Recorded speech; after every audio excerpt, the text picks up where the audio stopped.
नमस्कार दोस्तों, आप सभी लोगों का सुहाना फ्री क्लासेस में स्वागत है। आशा करती हूँ कि आप सभी लोग अच्छे होंगे और अच्छी तरीके से अपनी पढ़ाई लिखाई कर रहे होंगे। मैं आज आई हूँ एक नए टॉपिक के साथ आपके पॉलिटिकल साइंस के, जो कि आपका क्या है, निर्वाचन।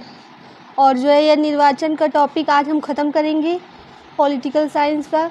जो भी बच्चे पॉलिटिकल साइंस से अपने किसी भी परीक्षा की प्रिपरेशन कर रहे हैं वह सभी मेरे वीडियो को देख सकते हैं और हमारे चैनल को लाइक, शेयर और सब्सक्राइब कर सकते हैं। तो आज हमारा टॉपिक क्या है? आज हमारा टॉपिक है निर्वाचन। तो आइए निर्वाचन को शुरू करते हैं। यहाँ देखिए निर्वाचन दियर लिखा हुआ है, देख सकते हैं आप। और ये जो मेरे प्रश्न हैं ये घटना चक्र की बुक से लिए गए हैं। कृपया करके मेरी पूरी वीडियो को देखा करें। यहाँ देखिए हमारा पहला MCQ प्रश्न क्या है कि भारतीय संविधान के किस अनुच्छेद के तहत निर्वाचन आयोग के लिए प्रावधान है। तो जो इंडियन कॉन्स्टिट्यूशन है आपका, उसके किस आर्टिकल के तहत जो आपका निर्वाचन आयोग है उसके लिए प्रावधान किए गए हैं वह आपको बताना है। और यहाँ आपके 4 ऑप्शन दिए गए हैं। पहला है अनुच्छेद 320, अनुच्छेद 322, अनुच्छेद 324, फिर अनुच्छेद 326। तो इन चारों में से आपका करेक्ट आंसर क्या होगा? करेक्ट आंसर है सी, अनुच्छेद 324 के तहत निर्वाचन आयोग का प्रावधान किया गया है आपके भारतीय संविधान में। आइए चलिए देखिए इसकी व्याख्या को देख लेते हैं। यहाँ पर व्याख्या में क्या कह रहा है कि भारतीय संविधान के अनुच्छेद 324 के तहत निर्वाचन आयोग का प्रावधान है। किस अनुच्छेद के तहत? अनुच्छेद 324 के तहत भारत का निर्वाचन आयोग लोकसभा, राज्यसभा, विधानसभा तथा विधान परिषदों के चुनाव के साथ साथ राष्ट्रपति तथा उपराष्ट्रपति के चुनाव का संचालन करता है। तो जो भारत का निर्वाचन आयोग है वह क्या क्या करता है, किसका किसका चुनाव करवाता है, वह आपको बताना है। अगर तो यहाँ देखिए लोकसभा का, राज्यसभा का, और जो राज्य के विधानसभा और विधान परिषद होते हैं उनके चुनाव के साथ साथ जो आपके राष्ट्रपति होते हैं, प्रेसिडेंट और वाइस प्रेसिडेंट यानी उपराष्ट्रपति होते हैं, उनके चुनाव का भी संचालन कौन करता है? निर्वाचन आयोग करता है। और बच्चों ये जो चुनाव आयोग है उसका गठन कौन करता है? चुनाव आयोग का गठन कैसे बनता है? मुख्य चुनाव आयुक्त एक होते हैं और 2 अन्य चुनाव आयुक्तों से मिलकर चुनाव आयोग का क्या होता है? गठन होता है। एक मुख्य चुनाव आयुक्त और 2 अन्य चुनाव आयुक्त। फिर यहाँ देखिए इसके सदस्यों का कार्यकाल कितने, अगर आपसे कभी पूछ दे कि जो निर्वाचन आयोग है उनके सदस्यों का कार्यकाल कितने वर्षों का होता है, यहाँ से एक प्रश्न बन सकता है। तो आप बताइएगा 6 वर्ष का कार्यकाल चुनाव आयोग के सदस्यों का होता है। और कितने वर्ष तक के होता है? तो आप बताइएगा 65 वर्ष की आयु तक होता है। कितने? 65 वर्ष की आयु तक का होता है। यहाँ देखिए आपका दूसरा प्रश्न आ गया। दूसरा प्रश्न आपसे क्या पूछ रहा है कि भारत के निर्वाचन आयोग का प्रावधान किस अनुच्छेद में है? वही प्रश्न दोबारा पूछा है। मैंने अभी आपको ऊपर बताया कि भारत के निर्वाचन आयोग का प्रावधान किस अनुच्छेद में है। और यहाँ आपके 4 ऑप्शन दिए गए हैं, अनुच्छेद 324, अनुच्छेद 325, अनुच्छेद 322, अनुच्छेद 323। तो इन चारों में से आपका करेक्ट आंसर क्या होगा? आप सभी लोगों को पता है इसका करेक्ट आंसर ए है। अनुच्छेद 324 के तहत जो आपका भारत का निर्वाचन आयोग है उसका क्या है? प्रावधान किया गया है। ऑप्शन नंबर ए बिल्कुल करेक्ट है। यहाँ देखिए बच्चों आपका तीसरा प्रश्न क्या पूछ रहा है कि संसद के दोनों सदनों में, संसद के दोनों सदन कौन है? लोकसभा और राज्यसभा कि सदस्य की सदस्यता समाप्त करने के निर्णय से पहले राष्ट्रपति किसका परामर्श प्राप्त करेगा? अगर संसद के दोनों सदन, मान लीजिए लोकसभा और राज्यसभा है, और उसके किसी एक सदस्य या मेंबर की सदस्यता को समाप्त करने का निर्णय लेना है तो उसके निर्णय लेने से पहले राष्ट्रपति पहली बात तो कौन निर्णय लेता है किसी सदस्य की सदस्यता समाप्त करने का? अगर आपसे यह प्रश्न पूछा जाए तो आप बताइएगा भारत का राष्ट्रपति। और जो है अगर पूछा जाए आपसे कि भारत का राष्ट्रपति उस सदस्य की सदस्यता समाप्त करने से पहले किसका परामर्श प्राप्त करेगा यानी किसका एडवाइस लेगा, वह आपको इसमें बताना है। तो यहाँ पर 4 ऑप्शन दिए गए हैं। पहला है सर्वोच्च न्यायालय, दूसरा है निर्वाचन आयोग, तीसरा है भारत का अटॉर्नी जनरल और चौथा है भारत का सॉलिसिटर जनरल। यहाँ आपके 4 ऑप्शन दिए गए हैं और आपका करेक्ट आंसर है बी, निर्वाचन आयोग। बी ऑप्शन बिल्कुल करेक्ट है। संसद के दोनों सदनों में से किसी भी सदस्य की अगर सदस्यता समाप्त करने का निर्णय लेना है तो उससे पहले राष्ट्रपति जो है निर्वाचन आयोग से परामर्श प्राप्त करेगा। तो बी ऑप्शन बिल्कुल करेक्ट है। यहाँ देखिए उसकी व्याख्या दी गई है। व्याख्या में क्या दिया गया है कि संविधान के कॉन्स्टिट्यूशन के अनुच्छेद 103(1) के अनुसार जब संसद सदस्यों की अयोग्यता से संबंधित प्रश्न उत्पन्न होता है तो उसका निर्णय राष्ट्रपति द्वारा किया जाता है। इसमें देखिए यहाँ से एक प्रश्न बनेगा कि किसके द्वारा जो निर्णय लिया जाता है, तो आप बताइएगा राष्ट्रपति द्वारा निर्णय लिया जाता है जब संसद के सदस्यों की अयोग्यता से संबंधित प्रश्न उत्पन्न होता है। किस अनुच्छेद के तहत? अनुच्छेद 103(1) के तहत जब जो संसद के किसी भी सदन के सदस्यों की अयोग्यता से संबंधित प्रश्न उठता है तो राष्ट्रपति द्वारा निर्णय लिया जाता है। इस संबंध में राष्ट्रपति का निर्णय अंतिम माना जाता है और इससे संबंध में जो राष्ट्रपति का ही निर्णय लास्ट डिसीजन माना जाता है तथा इस निर्णय के विरुद्ध न्यायालय में याचिका नहीं दाखिल की जा सकती है। और यहाँ पे मोस्ट इम्पॉर्टेंट यहाँ देखिए है कि अगर किसी जो है सदस्य की जो है अयोग्यता पर जो है उसका जो है सदस्यता समाप्त कर दी जाती है राष्ट्रपति द्वारा और राष्ट्रपति का ही अंतिम निर्णय माना जाता है तो इस बात को जो है न्यायालय में भी कोई याचिका दाखिल नहीं की जा सकती इसके विरुद्ध। अनुच्छेद 103(2) के अनुसार राष्ट्रपति संसद सदस्यों की अयोग्यता से संबंधित प्रश्न का निर्णय करते समय निर्वाचन आयोग की सलाह लेगा और ऐसी सलाह के अनुसार कार्य करेगा। किस अनुच्छेद, यहाँ से अगर पूछ दे किस अनुच्छेद के अंतर्गत तो आप बताइएगा अनुच्छेद 103(2) के अंतर्गत। यहाँ से एक प्रश्न और बन सकता है कि किस अनुच्छेद के अंतर्गत, तो आप बताइएगा अनुच्छेद 103(2) के अंतर्गत। क्या कि राष्ट्रपति जो है संसद सदस्यों की अयोग्यता से संबंधित जो भी डिसीजन लेना होगा तो वो निर्वाचन आयोग की सलाह लेगा और उसकी सलाह के अनुसार क्या करेगा, अपना कार्य करेगा। यहाँ देखिए आपका चौथा प्रश्न है कि भारत में दल बदल संबंधी मामले पर अंतिम निर्णय लेने का अधिकार है। दल बदल संबंधी मामले, कुछ नेता होते हैं कभी इस दल में जाते हैं कभी उस दल में, कभी इस दल में कभी उस दल में, तो इस मैटर पर जो लास्ट डिसीजन लेने का राइट किसका है यह आपको बताना है। और यहाँ आपके 4 ऑप्शन दिए हैं। पहला है सदन के अध्यक्ष को, दूसरा है सत्ता पक्ष के नेता को, तीसरा है संबंधित दल के नेता को और चौथा है निर्वाचन आयोग को। तो दल बदल संबंधी मामले पर अंतिम निर्णय लेने का अधिकार है सदन के अध्यक्ष को। ये ऑप्शन बिल्कुल आपका करेक्ट है। सदन के अध्यक्ष को यह अधिकार है कि वह दल बदल संबंधी मामले पर अंतिम निर्णय दे सके। तो यहाँ देखिए भारतीय संविधान की 10वीं अनुसूची दल बदल संबंधी विरोधी कानून एंटी डिफेक्शन लॉ के बारे में है।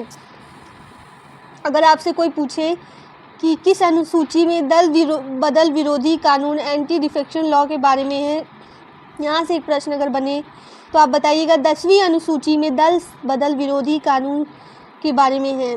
यह कानून वर्ष 1985 में 52वें संविधान संशोधन के द्वारा लागू किया गया। और यह जो कानून है दल बदल विरोधी कानून, यह कब लागू किया गया और किस संविधान संशोधन द्वारा लागू किया, अगर यह प्रश्न पूछा जाए तो आप बताइएगा यह लागू हुआ 1985 में लागू हुआ, 52वें संविधान संशोधन द्वारा लागू किया गया। इस कानून के अनुसार दल बदल से संबंधित मामले में संसद पार्लियामेंट सदस्य की योग्यता का अंतिम निर्णय सदन के जो अध्यक्ष होते हैं अर्थात सभापति या अध्यक्ष द्वारा किया जाता है। तो दल बदल मैटर में अगर जो है संसद की सदस्य की योग्यता का जो लास्ट डिसीजन होता है वह कौन लेता है, जो सदन के अध्यक्ष होते हैं, सभापति होते हैं, उनके द्वारा ही किया जाता है दल बदल संबंधित मामले में संसद सदस्यों की योग्यता का अंतिम निर्णय। यहाँ देखिए आपका 5वां प्रश्न क्या है कि सामान्य निर्वाचन हेतु एक निर्वाचन क्षेत्र का निर्धारण किया जाता है। अगर सामान्य निर्वाचन कराना है तो एक निर्वाचन क्षेत्र का निर्धारण किसके द्वारा किया जाता है। यहाँ आपके 4 ऑप्शन दिए गए हैं। पहला है राष्ट्रपति द्वारा, दूसरा है भारत के निर्वाचन आयोग द्वारा और तीसरा है जनगणना आयोग द्वारा और चौथा है परिसीमन आयोग द्वारा। तो निर्वाचन हेतु निर्वाचन क्षेत्र का निर्धारण जो है आपका परिसीमन आयोग द्वारा किया जाता है और डी ऑप्शन आपका बिल्कुल करेक्ट है। परिसीमन आयोग ही आपके निर्वाचन क्षेत्र का निर्धारण करता है। यहाँ देखिए उसकी व्याख्या को देख लेते हैं। व्याख्या क्या कह रहा है?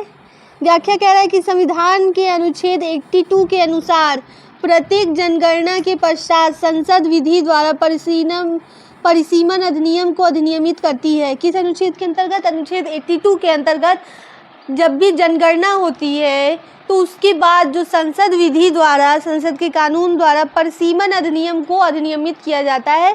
और अधिनियम के प्रवृत्त होने के पश्चात, जब अधिनियम प्रवृत्त हो जाता है उसके बाद केंद्र सरकार परिसीमन आयोग का गठन करती है। तो किसका परिसीमन आयोग का गठन कौन करता है? केंद्र सरकार द्वारा किया जाता है। यह भी इम्पोर्टेंट, अगर आपसे कोई पीछे पूछे तो बताइएगा। परिसीमन आयोग का गठन केंद्र सरकार द्वारा किया जाता है। और यह परिसीमन आयोग परिसीमन अधिनियम के प्रावधानों के अनुसार, जो परिसीमन अधिनियम के प्रावधान होते हैं उसके अनुसार निर्वाचन क्षेत्रों की सीमाओं का क्या करता है? निर्धारण करता है। कौन करता है? परिसीमन आयोग जो है निर्वाचन क्षेत्रों की सीमाओं का क्या करता है? निर्धारण करता है। यहाँ देखिए आपका छठा प्रश्न आ गया है। छठा प्रश्न क्या कह रहा है कि भारत के निर्वाचन आयुक्त को उसके पद से कौन हटा सकता है? जो भारत का निर्वाचन आयुक्त होगा उसको उसके पद से कौन हटा सकता है, यह आपको बताना है। यहाँ आपके 4 ऑप्शन दिया गया है। पहला है मुख्य निर्वाचन आयुक्त, दूसरा प्रधानमंत्री, तीसरा है मुख्य निर्वाचन आयुक्त के प्रतिवेदन पर राष्ट्रपति, और चौथा है भारत का मुख्य न्यायाधीश। तो आखिर कौन जो है निर्वाचन आयुक्त को उसके पद से हटा सकता है? तो सी ऑप्शन बिल्कुल करेक्ट है। मैंने आपसे बताया था ना कि चुनाव आयोग का गठन कैसे होता है। एक मुख्य निर्वाचन आयुक्त होते हैं, 2 अन्य निर्वाचन आयुक्त होते हैं। तो अगर मुख्य निर्वाचन आयुक्त प्रतिवेदन दे दे राष्ट्रपति को निर्वाचन आयुक्त के बारे में, तो मुख्य निर्वाचन आयुक्त जब राष्ट्रपति को प्रतिवेदन देता है उनके द्वारा जो है हटाया जा सकता है। तो सी ऑप्शन बिल्कुल करेक्ट है। मुख्य निर्वाचन आयुक्त के प्रतिवेदन पर राष्ट्रपति द्वारा हटाया जा सकता है। चलिए अब इसकी व्याख्या को देख लेते हैं। व्याख्या में क्या कह रहा है? यहाँ देखिए इसकी व्याख्या में क्या कह रहा है कि निर्वाचन आयुक्तों को मुख्य निर्वाचन आयुक्त के परामर्श पर राष्ट्रपति द्वारा उसके पद से हटाया जा सकता है। वही बात मैंने आपको ऊपर बताई थी कि चुनाव आयोग का गठन कैसे होता है। एक उसमें मुख्य चुनाव आयुक्त होते हैं, 2 अन्य होते हैं। तो इसमें से जो चुनाव आयुक्त को अगर हटाना है तो जो मुख्य निर्वाचन आयुक्त है उसके परामर्श पर, एडवाइस पर जो है राष्ट्रपति द्वारा उसके पद से हटाया जा सकता है।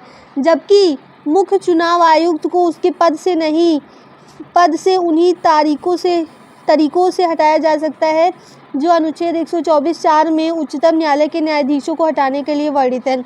और अगर जो है मुख्य चुनाव आयुक्त को उनके पद से हटाना हो तो कैसे हटाया जा सकता है, इसमें बताया गया है। इसमें दिया है कि अनुच्छेद 124(4) के तहत जैसे उच्चतम न्यायालय के मुख्य न्यायाधीश को हटाने के लिए वर्णित है जो चीज़ें 124(4) के अंतर्गत, अनुच्छेद 124(4) के अंतर्गत जो उच्चतम न्यायालय सुप्रीम कोर्ट है उसके न्यायाधीश को हटाने का जो तरीका वर्णित है, उसी तरीके से जो है मुख्य न्यायाधीश निर्वाचन आयुक्त को हटाया जा सकता है। मुख्य निर्वाचन आयुक्त को हटाया जा सकता है।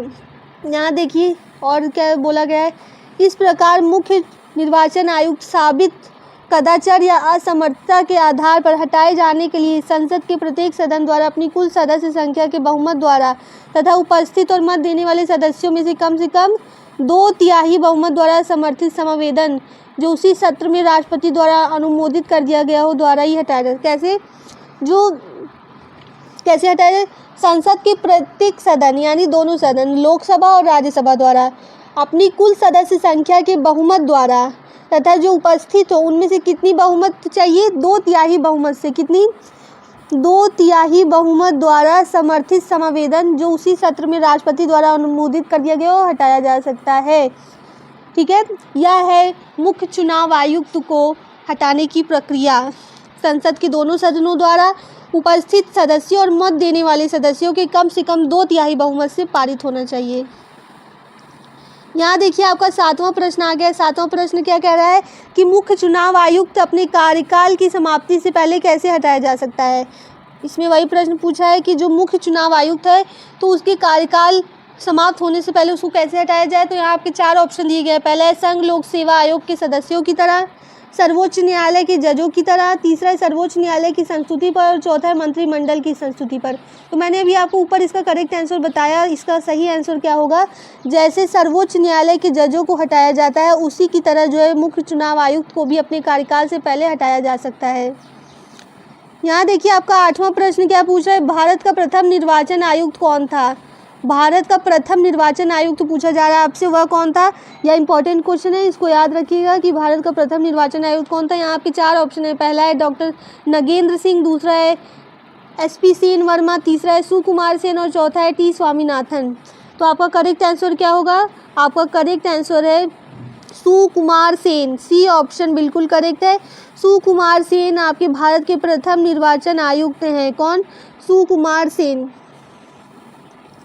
यहाँ देखिए उसकी व्याख्या दी गई है, भारत के प्रथम निर्वाचन आयुक्त सुकुमार सेन थे। अगर आपसे पूछे कोई कि भारत का प्रथम निर्वाचन आयुक्त कौन था तो आप बताएंगे सुकुमार सेन। उन्होंने 21 मार्च 1950 को पदभार ग्रहण किया। 21 मार्च 1950 को पदभार ग्रहण किया और 19 दिसंबर 1958 तक अपने पद पर बने रहे। वर्तमान में भारत के मुख्य निर्वाचन आयुक्त श्री सुनील चंद्रा है। ये सही नहीं है शायद, ये जो है पिछले का डेटा है। 13 अप्रैल 2021 को उन्होंने भारत के 24वें मुख्य निर्वाचन आयुक्त के पद का ग्रहण किया। तो ये श्री सुनील चंद्रा हैं, इन्होंने ये अभी जो है वर्तमान में तो मुख्य चुनाव आयुक्त नहीं है, कोई और है। और यहाँ पर देखिए वर्तमान में आपके जो है श्री राजीव कुमार 25वें मुख्य निर्वाचन आयुक्त हैं। कौन से 25वें? और ये जो आपके श्री सुनील चंद्रा है ये आपके कितने 24वें मुख्य निर्वाचन आयुक्त थे। इसको याद रखिएगा। अगर आपसे कोई पूछे कि 24वां मुख्य निर्वाचन आयुक्त कौन था तो आप बताएंगे श्री सुनील चंद्रा जी थे। उनका कार्यकाल 14 मई 2022 तक रहेगा। कितना? 14 मई 2022 तक था उनका कार्यकाल। उसके बाद श्री राजीव कुमार आपके 25वें मुख्य निर्वाचन आयुक्त हुए। यहाँ देखिए आपका 9वां प्रश्न पूछ रहा है भारत के मुख्य चुनाव आयुक्त की अवधि है। कितनी अवधि होती है मुख्य चुनाव आयुक्त की? यहाँ आपके 4 ऑप्शन दिए गए हैं। पहला है 5 वर्ष, दूसरा है 6 वर्ष और 65 वर्ष की आयु जो भी पहले हो। 5 वर्ष या 65 वर्ष की आयु जो भी पहले हो, या 6 वर्ष या 70 वर्ष की आयु जो भी पहले हो। तो इसका करेक्ट आंसर क्या है? बी आपका करेक्ट आंसर है। ऊपर भी मैंने आपको कई बार बताया कि 6 वर्ष का कार्यकाल होता है मुख्य चुनाव आयुक्त का और 65 वर्ष की आयु तक रह सकते हैं, मैक्सिमम 65 वर्ष की आयु। यहाँ देखिए उसकी व्याख्या दी गई है। भारत के मुख्य चुनाव आयुक्त का कार्यकाल पद ग्रहण की तारीख से 6 साल तक होता है। कितने? 6 साल तक। परंतु 65 वर्ष की आयु पूरी कर लेने पर वह 6 वर्ष से पहले ही सेवानिवृत्त हो जाएंगे। और अगर जो है भारत का मुख्य चुनाव आयुक्त 65 वर्ष की आयु पूरी कर लेता है तो वह 6 वर्ष के अगर 65 वर्ष की आयु पूरी कर लेता है तो 6 वर्ष के कार्यकाल से पहले ही क्या हो जाएगा? सेवानिवृत्त हो जाएगा, या इसमें दिया गया है। 10वां प्रश्न आपका बच्चों क्या है कि वोट देने का अधिकार क्या है? पहला है सामाजिक अधिकार है, दूसरा है व्यक्तिगत अधिकार है, तीसरा है संवैधानिक अधिकार है या चौथा है विधिक अधिकार है। तो इसमें से आपका करेक्ट आंसर क्या होगा? वोट देने का अधिकार कैसा अधिकार है आपका? इसमें C और D दोनों दिया है, पर संवैधानिक अधिकार भी है और विधिक अधिकार भी। देखते हैं इसकी व्याख्या में क्या दिया गया है। बोर्ड द्वारा इस प्रश्न का उत्तर विकल्प C अर्थात वोट देने का अधिकार को संवैधानिक अधिकार माना गया है, परंतु बोर्ड का यह उत्तर सही नहीं है क्योंकि peoples union for civil liberties एवं अन्य बनाम भारत संघ एवं अन्य के बाद 2004 में माननीय सर्वोच्च न्यायालय ने वोट देने के अधिकार को ना तो मौलिक अधिकार और ना संवैधानिक अधिकार माना है, बल्कि इसे वैधानिक या विधिक अधिकार माना है। इस प्रकार प्रश्न का उत्तर प्रदेश लोक सेवा आयोग द्वारा भी पूछा गया था। प्रारंभिक उत्तर पत्रक में आयोग ने वोट देने के अधिकार को संवैधानिक अधिकार माना था, परंतु उसी के द्वारा जारी संशोधित उत्तर पत्रिका में वोट देने के अधिकार को संवैधानिक या संविधिक दोनों अधिकार मान लिया गया था। वोट देने का अधिकार राजनीतिक अधिकारों में भी आता है। वोट देने का अधिकार या मत अधिकार का वर्णन लोक प्रतिनिधित्व अधिनियम 1951 की धारा 62 में किया गया है। इस अधिनियम की धारा 79D में निर्वाचक अधिकार से परिभाषित किया गया था। वोट देने का अधिकार कैसा अधिकार है? एक विधिक और वैधानिक अधिकार है। यहाँ देखिए कितना बड़ा एक्सप्लेनेशन इसका दिया हुआ था। मैं आपको फिर से इसका अर्थ समझाती हूँ। यहाँ देखिए क्या कह रहा है कि जो बोर्ड द्वारा इसका उत्तर क्या विकल्प सी माना गया है, अर्थात वोट देने का अधिकार संवैधानिक अधिकार माना गया। लेकिन यह उत्तर आपका बच्चों सही नहीं है, क्योंकि peoples union for civil liberties एवं बनाम भारत संघ एवं अन्य के बाद, जो कि कब हुआ था 2004 में, जो माननीय सर्वोच्च न्यायालय है उन्होंने कहा था कि जो वोट देने का अधिकार है वो ना तो मौलिक अधिकार है, फंडामेंटल राइट्स ना तो है, ना ही संवैधानिक अधिकार है, बल्कि इसे क्या माना था, वैधानिक या विधिक अधिकार माना था वोट देने के अधिकार को।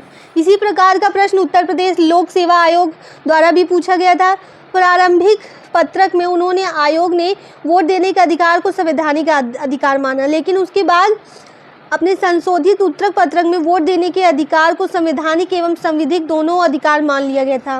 वोट देने का अधिकार राजनीतिक अधिकारों में भी आता है। वोट देने का अधिकार या मताधिकार का वर्णन कहाँ पर है, लोक प्रतिनिधित्व अधिनियम 1951 की धारा 62 में किया गया है। इस अधिनियम की धारा 79D में निर्वाचक अधिकार से परिभाषित किया गया। अतः वोट देने का अधिकार बच्चों आपका कैसा अधिकार है, एक विधिक या वैधानिक अधिकार है। यहाँ देखिए बच्चों, आपका जो है 11वां प्रश्न क्या पूछ रहा है कि वोट देने का अधिकार क्या है, सामाजिक अधिकार है, राजनीतिक अधिकार है, विधिक अधिकार है या व्यक्तिगत अधिकार है। तो अभी आपको ऊपर मैंने यही प्रश्न सेम बताया, फिर से वही पूछ रहा है, तो इसका करेक्ट आंसर बी और सी दोनों है। राजनीतिक अधिकार भी है वोट देने का अधिकार, और विधिक अधिकार भी है। यहाँ देखिए आपका 12वां प्रश्न क्या पूछ रहा है कि भारत में मान्यता प्राप्त राष्ट्रीय पार्टी कौन नहीं है। तो मान्यता प्राप्त राष्ट्रीय पार्टी कौन नहीं है वह आपको बताना है। यहाँ आपके 4 ऑप्शन दिए गए। पहला है मार्क्सवादी साम्यवादी पार्टी, दूसरा है भारतीय राष्ट्रीय कांग्रेसी पार्टी, तीसरा है समाजवादी पार्टी और चौथा है बहुजन समाज पार्टी। तो आपकी राष्ट्रीय पार्टी कौन सी नहीं है वह आपको बताना है। तो सी ऑप्शन बिल्कुल करेक्ट है। समाजवादी पार्टी आपकी जो है राष्ट्रीय पार्टी नहीं है, मान्यता प्राप्त राष्ट्रीय पार्टी नहीं है। यहाँ देखिए इसकी व्याख्या दी गई है, समाजवादी पार्टी भारत में मान्यता प्राप्त राष्ट्रीय पार्टी नहीं है, जबकि अन्य विकल्पों में दी गई जितनी भी पार्टियाँ थी मान्यता प्राप्त राष्ट्रीय पार्टियाँ हैं। यहाँ देखिए कुछ अन्य महत्वपूर्ण तथ्य दिए गए हैं, उनको देख लेते हैं जिससे आपको और अच्छी तरीके से समझ में आ जाएगा प्रश्न। तो यहाँ देखिए 7 जून 2019 के अनुसार भारत में मान्यता प्राप्त कुल राष्ट्रीय पार्टियों की संख्या 8 है। तो ये कब का डेटा है, 7 जून 2019 का डेटा है कि जो भारत में जितनी भी मान्यता प्राप्त राष्ट्रीय पार्टियां हैं उनकी संख्या कितनी है, 8 है। पहला कौन है, भारतीय जनता पार्टी बीजेपी, दूसरा है भारतीय राष्ट्रीय कांग्रेस, तीसरा है राष्ट्रवादी कांग्रेस पार्टी, चौथा है बहुजन समाज पार्टी, पांचवा है भारतीय कम्युनिस्ट पार्टी, छठा है भारतीय कम्युनिस्ट पार्टी मार्क्सवादी और सातवां है अखिल भारतीय तृणमूल कांग्रेस और आठवां है आपका नेशनल पीपुल्स पार्टी। यह आठों के आठों आपकी मान्यता प्राप्त राष्ट्रीय पार्टियों में से एक है। सब मान्यता प्राप्त राष्ट्रीय पार्टियां हैं। भारत में इस समय कुल 49 राज्य स्तरीय दल हैं। कितने, 49 राज्य स्तरीय दल हैं। आइए चलिए हम अपने 13वें प्रश्न की ओर आगे बढ़ते हैं। हमारा 13वां प्रश्न क्या पूछ रहा है कि भारत में निर्वाचन परिणाम की घोषणा के कितने दिन पश्चात एक उम्मीदवार को अपना निर्वाचन व्यय संबंधित अधिकारी को सौंप देना चाहिए।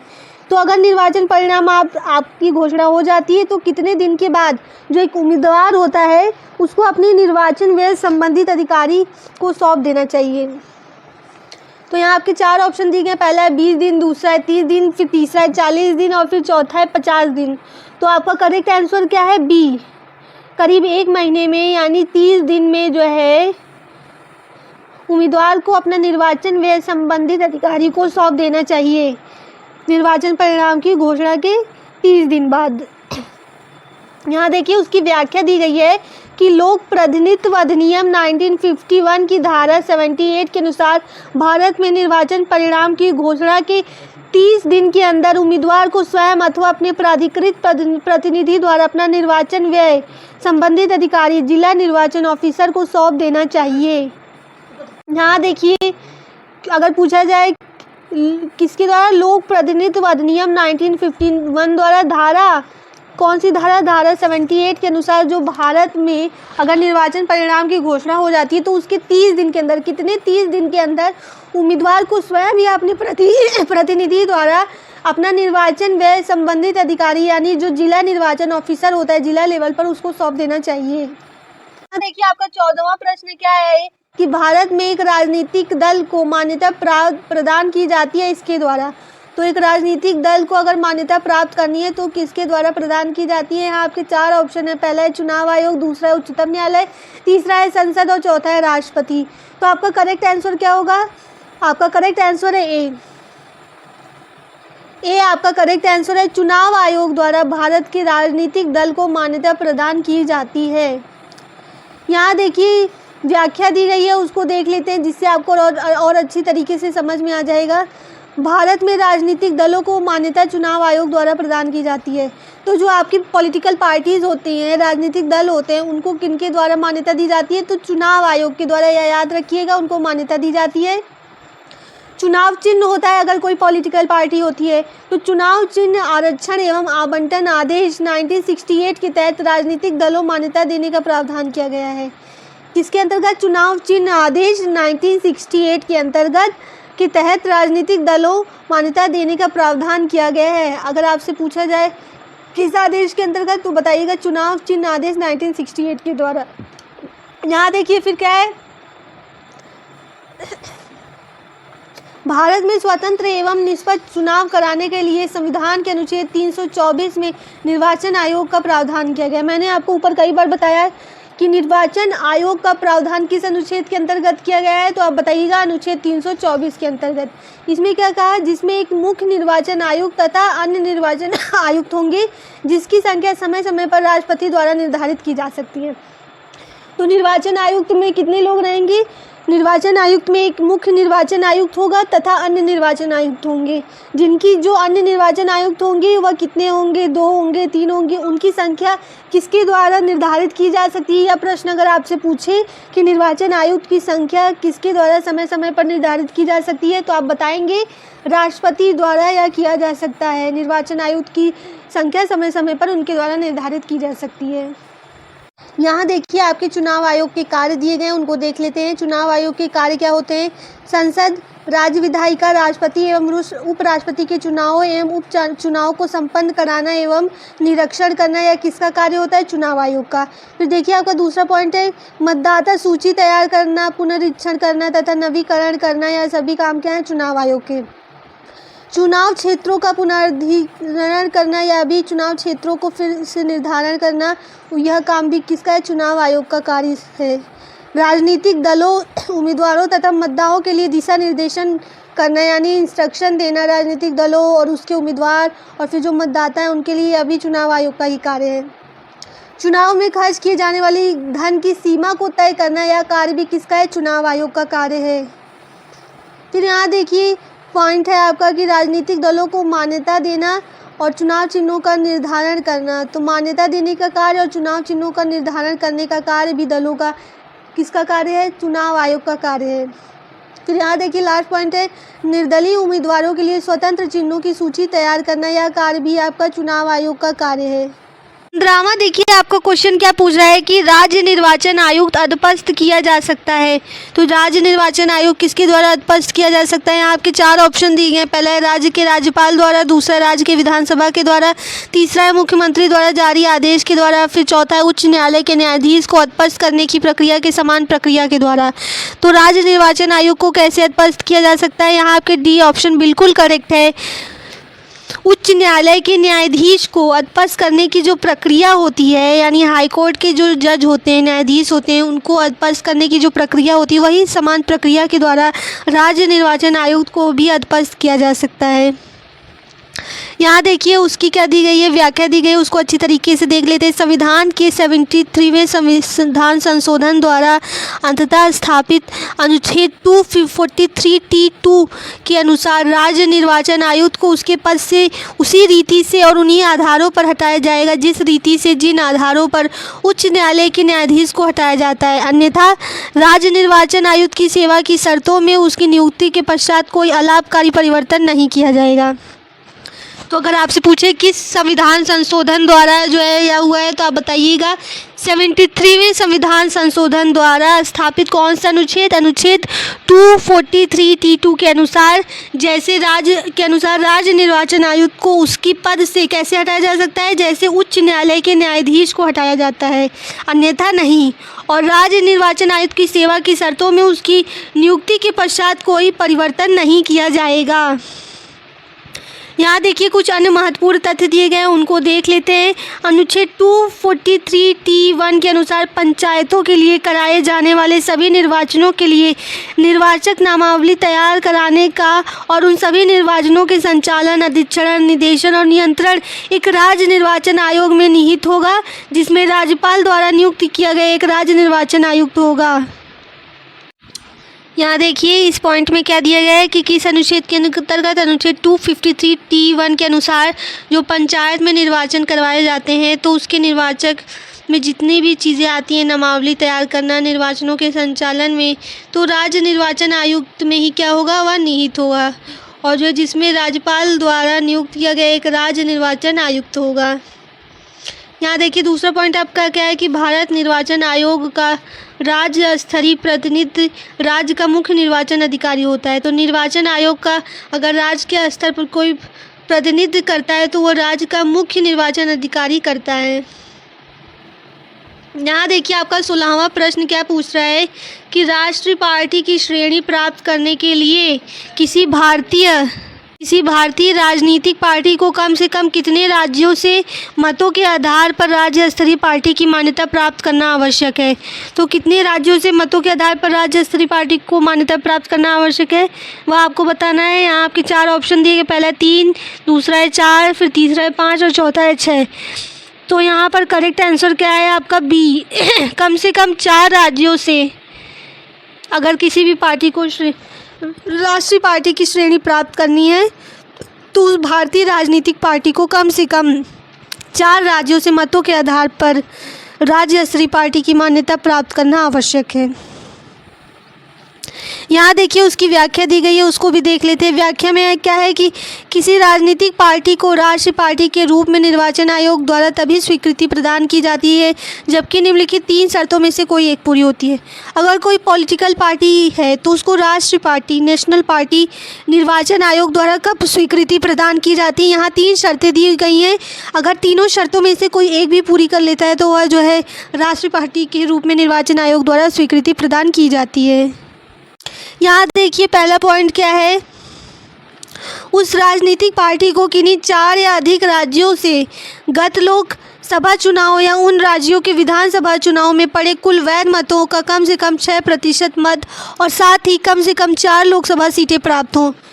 अगर कोई पार्टी है उसको कितने 4 या अधिक राज्यों में, मिनिमम तो 4 ही हैं आपके, 4 या अधिक राज्यों में कोई अगर विधानसभा चुनाव होता है तो उसमें कम से कम 6% वोट मत जो है उनको जाए और साथ ही साथ कम से कम 4 लोकसभा सीटें उन्हें प्राप्त हो तो वह राजनीतिक पार्टी राष्ट्रीय पार्टी बनने के योग्य होगी। राज्य के विधानसभा चुनाव में पड़े कुल वैध मतों का कम से कम 6% मत और साथ ही साथ कम से कम 4 लोकसभा सीटें प्राप्त हों। यहाँ देखिए दूसरा क्या है इसका शर्त, उस पार्टी को लोकसभा की कुल सदस्य संख्या की कम से कम 2% सीटें प्राप्त हो। अगर कोई पार्टी है तो उसको जो लोकसभा है आपकी, उस पार्टी को लोकसभा की कुल कम से कम 2% सीटें प्राप्त हो तथा ये सदस्य कम से कम 3 राज्यों से चुने गए हों और जो सदस्य हों कम से कम 3 राज्यों से चुने गए हों तब भी वह जो है नेशनल पार्टी बनने के योग्य होगी। और तीसरा शर्त क्या है, वह पार्टी कम से कम 4 राज्यों में राज्य स्तरीय दल की मान्यता प्राप्त हो। कितने राज्यों में? 4 राज्यों में। यहाँ पर देखिए आपका 17वां प्रश्न दिया गया है, उसको देख लेते हैं। भारत के राष्ट्रपति द्वारा नियुक्त मुख्य चुनाव आयुक्त को संविधान में दी गई एक विशेष प्रक्रिया का पालन किए बगैर हटाया जा सकता है। यह प्रक्रिया वही है इनको हटाने के लिए अपनाई जाती है। इस क्वेश्चन में बच्चों क्या कह रहा है कि भारत के राष्ट्रपति द्वारा किसको नियुक्त किया जाता है? मुख्य चुनाव आयुक्त को संविधान में दी गई एक विशेष प्रक्रिया का पालन किए बगैर हटाया जा सकता है। तो एक विशेष प्रक्रिया का पालन किए बगैर जो है मुख्य चुनाव आयुक्त को हटाया जा सकता है। यह प्रक्रिया वही है जो इनको हटाने के लिए अपनाई जाती है। तो यहाँ आपके 4 ऑप्शन दिए गए। पहला है सर्वोच्च न्यायालय के न्यायाधीश, दूसरा राष्ट्रपति, तीसरा उपराष्ट्रपति और चौथा है सॉलिसिटर जनरल के अध्यक्ष। तो यहाँ 4 ऑप्शन दिए गए। आपका करेक्ट आंसर क्या है? करेक्ट आंसर है सर्वोच्च न्यायालय के न्यायाधीश। ये ऑप्शन बिल्कुल आपका करेक्ट है। आइए चलिए इसकी व्याख्या को देख लेते हैं। मुख्य चुनाव आयुक्त अपने पद पर 6 वर्ष तक या अधिकतम 65 वर्ष तक बने रहते जो भी पहले आए, तथा जो मुख्य चुनाव आयुक्त होता है वह अपने पद पर कितने वर्ष तक? 6 वर्ष तक रह सकता है या 65 वर्ष की उम्र तक रहता है। इन दोनों में से जो भी पहले आ जाए तब तक वह रह सकता है अपने पद पर, तथा उन्हें उसी रीति से हटाया जा सकता है जिस रीति से जो उच्चतम न्यायालय होता है, सुप्रीम कोर्ट होता है, के न्यायाधीशों के लिए वर्णित है। ज्ञातव्य है कि चुनाव आयुक्तों का कार्यकाल भी 6 वर्ष या 65 वर्ष आयु जो पहले होता है, और मुख्य चुनाव आयुक्त और अन्य चुनाव आयुक्तों के अधिकार, वेतन, भत्ते आदि समान हैं। तो जो चुनाव आयुक्त होते हैं उसके कार्य कितने? 6 वर्ष और 65 वर्ष की आयु तक होता है, और मुख्य चुनाव आयुक्त और जो अन्य चुनाव आयुक्त होते हैं उनके अधिकार, वेतन और भत्ते सभी समान होते हैं, इक्वल होते हैं, और उन्हें वही वेतन मिलता है जो उच्चतम न्यायालय के न्यायाधीश को प्राप्त होता है, और उन्हें वही सैलरी मिलती है यानी वेतन मिलता है जो सुप्रीम कोर्ट के न्यायाधीश को प्राप्त होता है। किसको? मुख्य चुनाव आयुक्त एवं अन्य चुनाव आयुक्तों को। और इनका कार्यकाल कितने वर्ष? 6 वर्ष तक होता है और 65 वर्ष की उम्र तक होता है। यहाँ देखिए आपका 18वां प्रश्न क्या दिया गया है। 18वां प्रश्न है कि निम्न में से किस चुनाव में चुनाव आयोग की कोई भूमिका नहीं है? तो किस चुनाव में चुनाव आयोग की कोई भूमिका नहीं है? 4 ऑप्शन दिए गए आपका राष्ट्रपति, उपराष्ट्रपति, राज्यसभा के सदस्य और फिर लोकसभा का अध्यक्ष। तो इन चारों में से आपका करेक्ट आंसर क्या है? डी, लोकसभा के अध्यक्ष बनने में चुनाव आयोग की कोई भी भूमिका नहीं है। यहाँ देखिए उसकी व्याख्या दी गई है। फिर यहाँ देखिए क्या दिया गया है कि इसकी व्याख्या दी गई कि सांसदों का चुनाव संपन्न हो जाने के बाद उनके आंतरिक मामलों में निर्वाचन आयोग की कोई भूमिका नहीं होती है। जब दोनों संसद के सांसदों का चुनाव संपन्न हो जाता है तो जो उनके आंतरिक मामले होते हैं, इंटरनल मैटर्स होते हैं, उसमें निर्वाचन आयोग की कोई भी भूमिका नहीं होती है। नई लोकसभा का गठन होने के बाद परंपरा के अनुसार लोकसभा के वरिष्ठतम सदस्य को पहले अस्थायी चुनाव चुना जाता है। तो जब लोकसभा का गठन हो जाता है तो जो परंपरा है उसके अनुसार जो लोकसभा का वरिष्ठतम सदस्य होता है उसको जो है पहले अस्थायी अध्यक्ष चुना जाता है, तथा उसी की देख रेख में लोकसभा के अस्थायी अध्यक्ष का चुनाव होता है। फिर उसी की देख रेख में जो है जो लोकसभा का जो अस्थायी अध्यक्ष का क्या होता है? चुनाव होता है। फिर यहाँ देखिए परंपरा के अनुसार विपक्ष के नेता को लोकसभा का उपाध्यक्ष चुना जाता है, और जो विपक्ष का नेता होता है उसको क्या लोकसभा का उपाध्यक्ष चुना जाता है।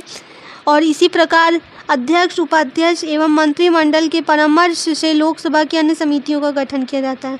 और इसी प्रकार जो अध्यक्ष होते हैं और जो उपाध्यक्ष होते हैं एवं जो मंत्रिमंडल होते हैं उनके एडवाइस से जो लोकसभा की अन्य समितियां हैं उनका भी क्या कर दिया जाता है? गठन कर दिया जाता है।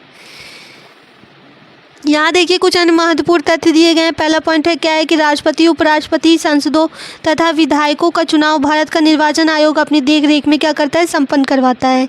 यहाँ दूसरा पॉइंट है कि स्थानीय निकायों, पंचायत तथा नगर पालिकाओं का चुनाव राज्य निर्वाचन आयोग द्वारा कराया जाता है, और जो स्थानीय निकाय होते हैं जैसे पंचायत एवं नगर पालिकाओं का जो चुनाव होता है वो राज्य के निर्वाचन आयोग द्वारा करवाया जाता है, उनकी देख रेख में करवाया जाता है।